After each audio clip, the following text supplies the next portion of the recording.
संस्कृत के जिज्ञासुओं, आज हम व्याकरण शास्त्र के अंतर्गत कारक विषयणी चर्चा द्वितीया विभक्ति अंतर्गत आने वाले सूत्र उभ सर्वतसोह कार्याधिगुपर्यादिषु त्रिषु द्वितीयाम्रेडितान्तेषु ततोऽन्यत्रापि दृश्यते। यद्यपि यह कात्यायन विरचित वार्तिक है और पाणिनीय सूत्र के साथ व्यवस्थित किया गया है, परंतु यह विभिन्न प्रतियोगी परीक्षाओं के लिए अत्यंत उपादेय है। चाहे वह टीजीटी की परीक्षा हो, पीजीटी की परीक्षा हो, यूजीसी की परीक्षा हो या हायर एजुकेशन में असिस्टेंट प्रोफेसर की परीक्षा हो, प्रायः सर्वत्र इससे विभिन्न प्रकार के प्रश्नों के पूछे जाने की संभावना रहती है। कारक प्रकरण बहुत दिनों से चल रहा है और इसलिए भी ज़्यादा दिनों से चल रहा है कि विभिन्न प्रकार की अवान्तर प्रकरण भी उसके साथ संयुक्त किए जाते रहें। अकेला कारक ही नहीं चल रहा है। दूसरी बात यह है कि कारक प्रकरण के अंतर्गत गंभीरताएं क्या हैं, उन बिंदुओं को भी बता देना मेरा सहज स्वभाव है। तमाम विद्यार्थी अध्यापक उसे अत्यंत संक्षेप में जानने की कोशिश करते हैं, लेकिन मैं ये आपसे कहता हूँ कि आज प्रतिस्पर्धा का युग है और एक एक सवाल की होड़ है, प्रतिस्पर्धा है। एक सवाल यदि ज़रा सा जटिलता लिए पूछ लिया गया और आप उसे नहीं बता पाए तो उसका नंबर आपको पीछे कर सकता है। इसलिए ध्यान रखने की आवश्यकता है कि जो भी पढ़ें, जो भी जानें, विशेष रूप से व्याकरण में, उसमें से कोई बिंदु छूटे, अधिकाधिक जानें, तब आपकी समस्या बराबर निराकृत हो सकती है। तो जरा इस पर निगाह डालें। आचार्य त्रयी की कड़ी में पाणिनि कात्यायन और पतंजलि बहुश्रुत हैं, जिसमें कात्यायन ने वार्तिक लिखा है। उन वार्तिकों में यह अन्यतम है, उभय सर्वतसोह कार्या धिगुपर्यादिषु त्रिषु द्वितीयाम्रेडितान्तेषु ततोऽन्यत्रापि दृश्यते। ये पढ़ने की शैली है। तमाम विद्यार्थी अध्यापक जब पढ़ते हैं तो कहते हैं उभय सर्वतसोह कार्या धिगुपर्यादिषु त्रिषु, तो वही छंदभंग हो जाता है। धिगुपर्यादिषु त्रिषु, क्योंकि दिशु के सु उकार पर बल देना पड़ता है, क्योंकि बाद में दो व्यंजन एक साथ दिख रहे हैं। तो जो त्रिषु है उसके पूर्ववर्ती उकार पर बल दिया जाता है और वह वर्ण गुरु हो जाता है। तो इसलिए धिगुपर्यादिषु त्रिषु ये पढ़ा जाता है। फिर द्वितीयाम्रेडितान्तेषु ततो अन्यत्रापि दृश्यते, ये पढ़ते हैं। ज़्यादातर लोगों की बात मैं कह रहा हूँ। और आजकल इंटरव्यू में पढ़वाया जाता है कि भाई कोई श्लोक सुनाइए आप। तो जब आपकी आदत ही है ऐसी तो आप गलत पढ़ सकते हैं। कोई शब्द ही पूछा तो आप कहेंगे कह धन्य को अपी। तो इसलिए इस प्रवृत्ति से बचें। अवग्रह है, अनुच्चार्य होता है, उसका उच्चारण नहीं किया जाना चाहिए। फिर कुछ भी न हो तो आप अध्यापक तो होने जा रहे हैं, इसलिए लज्जान्वित न होना पड़े, इस बात का भी ध्यान रखें। तो ततो अन्यत्रापि दृश्यते नहीं, बल्कि ततोन्यत्रापि दृश्यते। अब क्या इसका अर्थ हुआ, ये जानने की आवश्यकता है। अर्थ भूल जाते हैं विद्यार्थी, भूलेंगे नहीं, ये कैसे संभव है संभव। वह यदि एक एक शब्द का अर्थ समझकर अन्वय के रूप में परिणित कर लिया जाए, समझ लिया जाए, जान लिया जाए, तो फिर दिक्कत नहीं आएगी, तब नहीं भूलेंगे। जैसे पहली पंक्ति है उभय सर्वतसोह कार्या, ये वार्तिक है किंतु श्लोक के रूप में गढ़ा गया है कात्यायन द्वारा। का उभय और सर्व ये दो शब्द हैं। ये दोनों शब्द अगर तसो माने तस से युक्त कर दिए जाएं। तसोह कार्या माने तसिल प्रत्यय को यहाँ तस कहा गया है। तो तसोह कार्या माने तसिल प्रत्यय से अन्वित कर दिए जाएं, युक्त कर दिए जाएं। तो क्या होगा? दो शब्द हैं उभय और सर्व। ये दोनों शब्द अगर तसिल प्रत्यय से जोड़ दिए जाएं तो इनके योग में द्वितीया विभक्ति हो जाएगी। यही बात कहने जा रहे हैं। इसलिए द्वितीया, ये तो द्वितीया विभक्ति हो जाएगी कहाँ? जब उभय और सर्व शब्द में तस प्रत्यय लगा होगा तो उससे युक्त शब्द। अब यहाँ दो सवाल है। पहला तो ये है कि जो उभय और सर्व में तस लगाएंगे तो बनेगा क्या? तस मूल रूप से तसिल प्रत्यय, और तसिल प्रत्यय में इल का लोप होता है। लकार की हलंत्यम से संज्ञा हो जाती है और इकार की उपदेश जन्मासिकित से संज्ञा हो जाती है। तस का तस भर शेष रहता है और तस के सकार को रुत्व विसर्ग हो जाता है तो तह बन जाता है। तो वही तह जुड़ जाता है, सर्व में जुड़ जाता है तो सर्वतः बन जाता है। और जब उभ में तह जुड़ जाता है तो उभतः बनना चाहिए, परंतु भाषा में उभतः नहीं दिखता, उभयतः दिखता है। ऐसा समस्या होती है और आप ढूंढते रहिए, प्रायः टीकाओं में आपको मिलने वाला नहीं है। तो इसलिए जहाँ भाई लोगों ने छुआ तो सबने छुआ और जहाँ नहीं छुआ तो सबने छोड़ दिया। क्या जरूरत है जहमत मोल ले? तो इसलिए बिंदुओं का ध्यान रखने की आवश्यकता है। तो यहाँ उभ में तह लगकर उभतः नहीं बनता, बल्कि उभय में तह लगता है। क्यों? क्योंकि उभ धातु है, उम्भति उम्भतः उम्भंति करके रूप चलता है। इस उभ धातु से अयट प्रत्यय लगता है, भ में हलंत रहता है। और जब अयट प्रत्यय लग जाता है तब अयट में ट का लोप हो जाता है, भ में हलंत रहता है, अय जुड़ जाता है, उभय बन जाता है। तो उभ धातोर अयट प्रत्यय से योगे कृते उभय इति शब्द है संस्कृत भाषायाम निष्पद्यते। अब उभय शब्द से आप तह लगा लीजिए, जोड़ देंगे तो बन जाएगा उभयतः। तो दो शब्द हो गए, उभयतः और सर्वतः। इन दोनों से यदि कोई शब्द युक्त होगा, जुड़ा होगा, तो उसमें द्वितीया होगी। तो एक बात ये होगी। दूसरी बात क्या है? दूसरी बात जो शब्द जुड़ा होगा, अर्थात कौन सा शब्द जुड़ा होगा, वह शब्द कौन सा होगा जिससे जुड़ा होगा, वह शब्द होगा प्रातिपदिक। माने प्रातिपदिक में द्वितीया होगी, जुड़े हुए शब्द में द्वितीया होगी, अर्थात प्रातिपदिक शब्द में द्वितीया होगी। तो भाई प्रातिपदिक में कैसे होगी?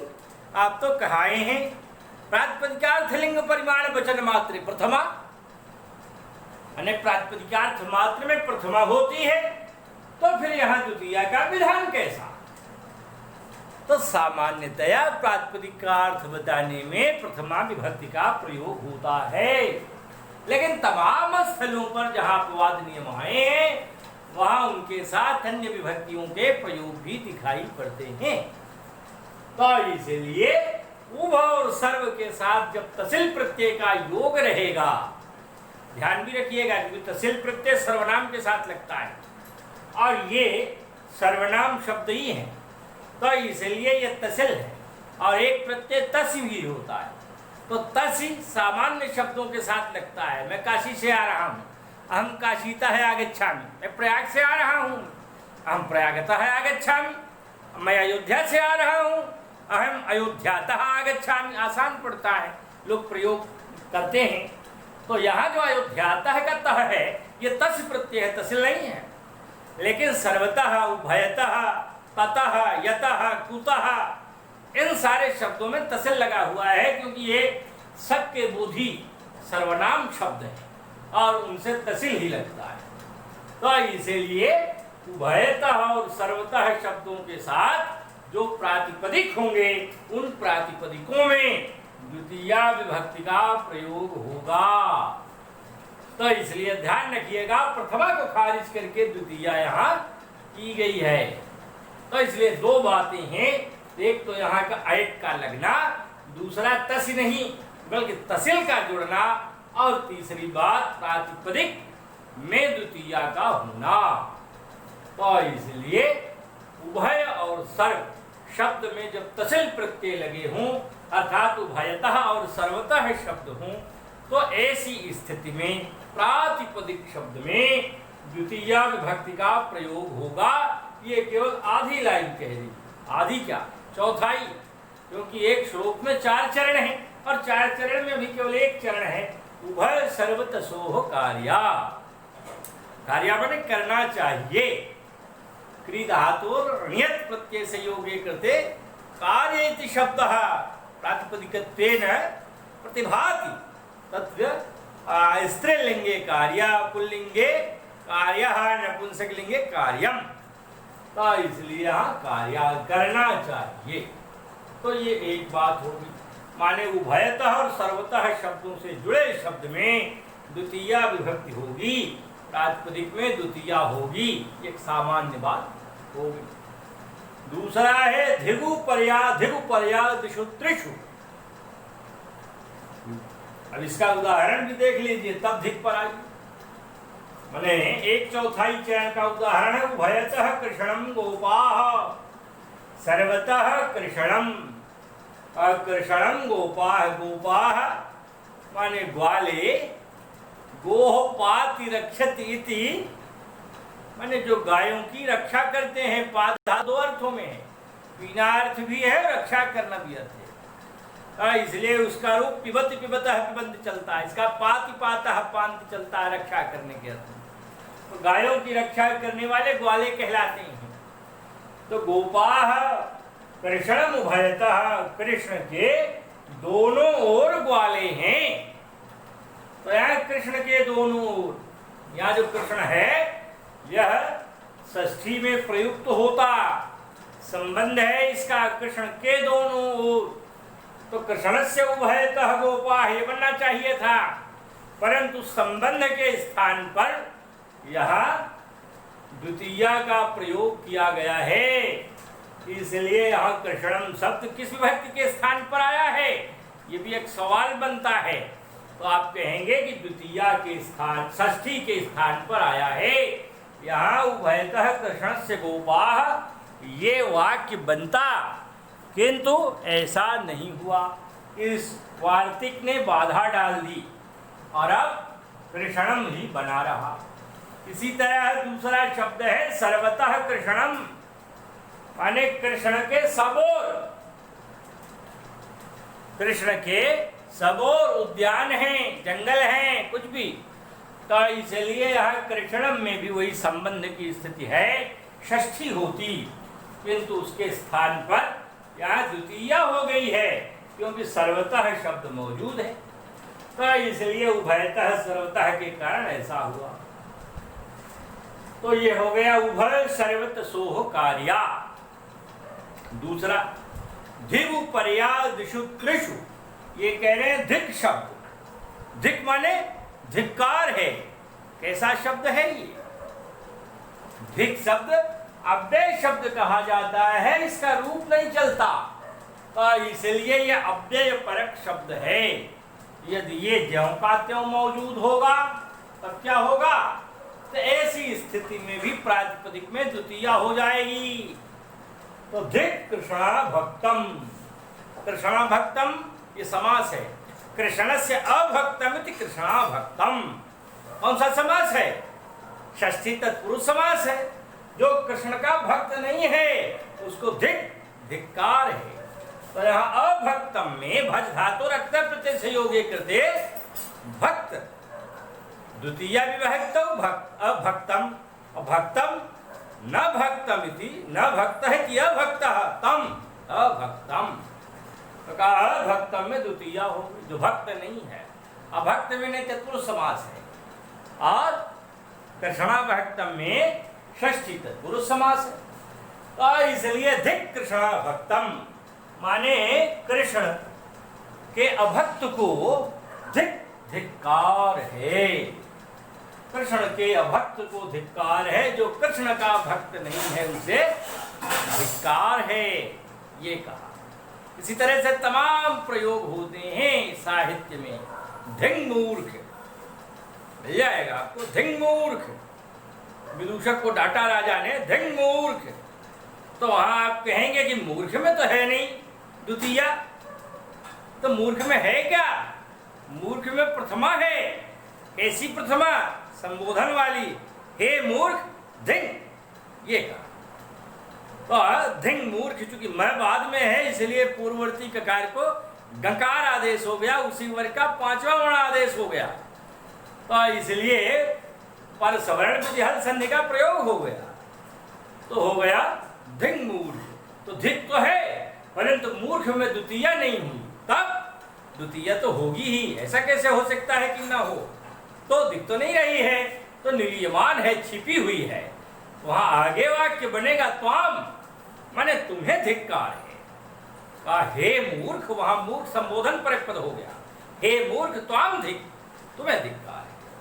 तो इसलिए ध्यान रखिएगा कि धिंग मूर्ख में द्वितीया विभक्ति क्यों नहीं हुई?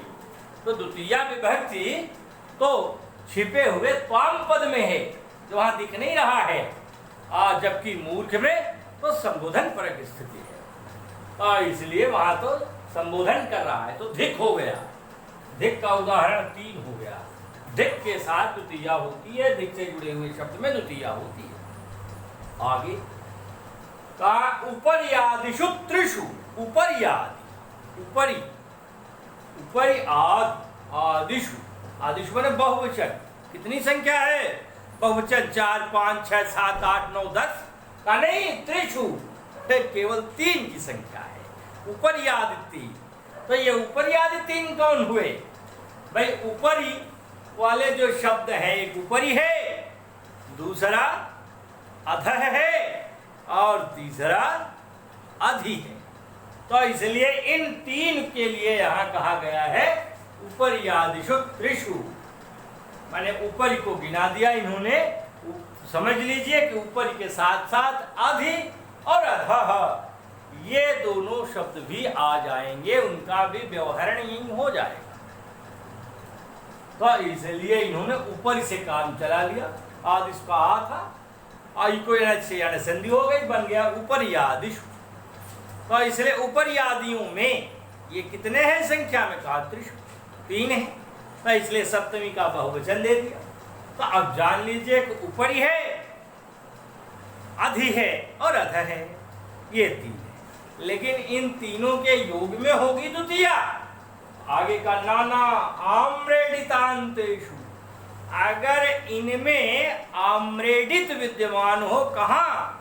अंतेषु, अंत, अंत में आम्रेडित हो। आम्रेडित किसे कहते हैं? आम्रेडित कहते हैं जहां 2 शब्द, एक ही शब्द 2 बार उक्त हों, उन्हें द्विरुक्त कहते हैं। तो द्विरुक्त में जो बाद में शब्द रहता है उसका नाम आम्रेडित पड़ता है। तस्य परमाम्रेडितम एक सूत्र है। तो परमाम्रेडितम, परम माने बाद में रहने वाला, आम्रेडितम आम्रेडित संज्ञक होता है, आम्रेडित कहलाता है। जैसे जैसे ऊपरी, ऊपरी 2 बार आया, तो एक ही शब्द 2 बार आया, ऊपरी आया, फिर वही ऊपरी आया, लेकिन जो बाद वाला शब्द है वो आम्रेडित है। इसी तरह अधः, अधः जोड़ दिया, बन गया अधोधः। तो जो बाद वाला अधः है ये आम्रेडित हो गया। अधि, अधि जोड़ दिया, बन गया अध्यधि। तो इसमें भी जो बाद वाला अधि है यह आम्रेडित है। तो ऊपरी, ऊपरी में बाद वाला ऊपरी, अधोधः में बाद वाला अधः और अध्यधि में बाद वाला अधि, ये तीनों शब्द आम्रेडित कहे जाते हैं।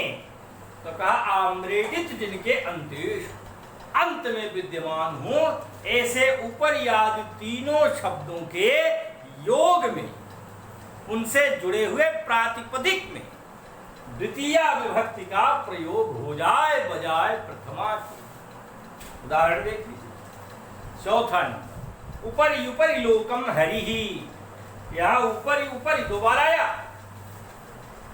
तो जो दूसरा वाला है ये आम्रेडित है। और आम्रेडितांत होने के कारण इस शब्द से सटे हुए शब्द, जुड़े हुए शब्द, लोक शब्द में द्वितीया विभक्ति का प्रयोग कर दिया गया। बन गया ऊपर ऊपर लोकम हरि। हरि संसार के ऊपर ऊपर है। तो यहाँ काकी के योग में षष्ठी होनी चाहिए थी, परंतु बजाय षष्ठी के द्वितीया हुई इस सूत्र से, इस कानून से।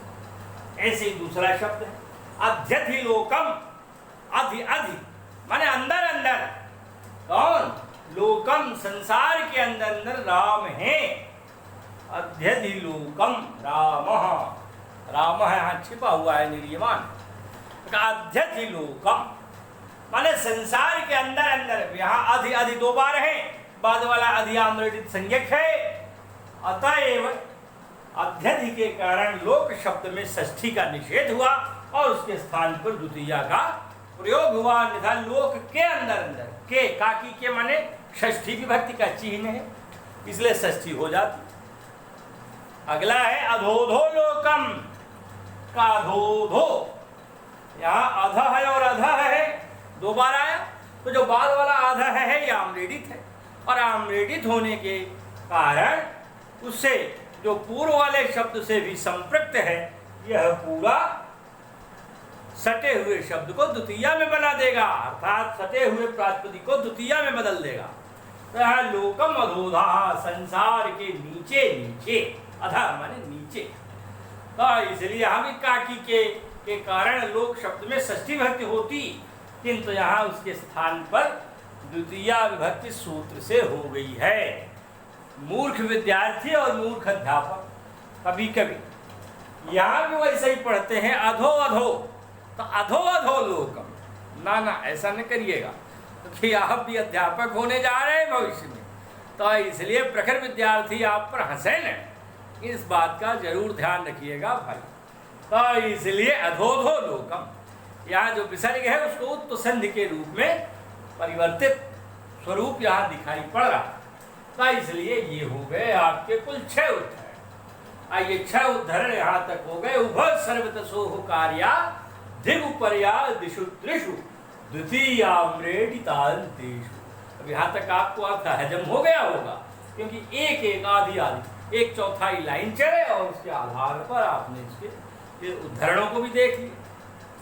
अब ततोन्यत्रापि दृश्यते, इसको भी हजम कर लीजिए। ततः माने इससे, अन्यत्र अपि माने दूसरे प्रकार की स्थिति भी, दृश्यते दिखाई पड़ती है। ये न समझें कि इसके अलावा दूसरे तरह की स्थितियां नहीं दिखाई पड़ती, बल्कि दूसरे प्रकार की स्थिति भी दिखाई पड़ती है। अर्थात तमाम सारे शब्द ऐसे हैं जो कि इनसे हटकर हैं, किंतु इनकी तरह के हैं। उनके योग में भी द्वितीया विभक्ति का प्रयोग होता है। बुभुक्षितम न प्रतिभाति किंचित, प्रतिभाति शब्द है, यावत शब्द है, ऋते शब्द है। ऋते के योग में पंचमी भी होती है लेकिन द्वितीया भी होती है। तो इसलिए बुभुक्षितम न प्रतिभाति किंचित, तो अब ये प्रतिभाति है, इसलिए बुभुक्षितम में द्वितीया विभक्ति का प्रयोग कर दिया गया। न सांपरायः प्रतिभाति बालम, प्रतिभाति बालम, प्रतिभाति के कारण बालम में द्वितीया हो गई। तो इसलिए ध्यान रखिए, इसीलिए कहा ततोन्यत्रापि दृश्यते, इससे हटकर दूसरे शब्दों में भी द्वितीया विभक्ति का प्रयोग दिखाई पड़ता है। तो इसलिए कभी ऋते के साथ, कभी प्रतिभाति के साथ, कभी यावत के साथ साथ विभिन्न शब्दों में उससे सटे हुए के होने पर उनसे सटे हुए शब्दों में द्वितीया विभक्ति हो जाती है। तो इसलिए चतुर्थ पंक्ति भी बहुत महत्वपूर्ण है, ततोन्यत्रापि दृश्यते। अब कुछ प्रत्युदाहरण हैं, उन पर भी निगाह डाल ली जाए। जैसे ये दुष्टु है, ऊपरी ऊपरी लोकम है, दो के बजाय एक ही का प्रयोग कर लिया जाए।